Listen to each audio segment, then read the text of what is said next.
আরে, কলেজে কার্টুন দেখানো হচ্ছে। Hello guys, welcome back to my channel. তো এটা আমার কলেজের ফার্স্ট দিনের ব্লগ। আর এখন আমার ফার্স্ট ইয়ার কমপ্লিট হয়ে আমি সেকেন্ড ইয়ারে উঠে গেছি। ব্লগটা শ্যুট করা ছিল কিন্তু আপলোড করা হয়নি, আসলে ভুলে গেছিলাম। কিন্তু গ্যালারিতে পড়েছিল তাই ভাবলাম আপলোড করেই দিই। আমি ব্রেনওয়্যার ইউনিভার্সিটিতে পড়ছি অ্যানিমেশন মাল্টিমিডিয়া নিয়ে। যারা জানো না তাদেরকে বলে দিচ্ছি, এটা একটা প্রাইভেট ইউনিভার্সিটি।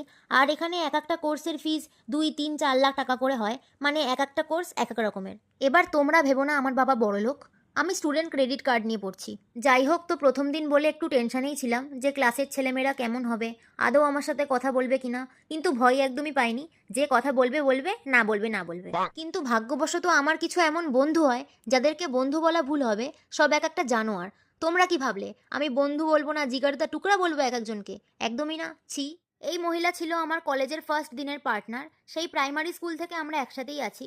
ওর নামও স্নেহা। তো কার্টুন দেখতে দেখতে লাঞ্চ ব্রেক শুরু হয়ে যায়। তারপর আমরা লাঞ্চ কমপ্লিট করিনি, শুধু কার্টুন দেখিনি সেদিন। সেদিন দেখেছি অনেকগুলো সিনিয়রদের কাজও, মানে যেমন cinematography, VFX, 3D animation, 2D animation ইত্যাদি।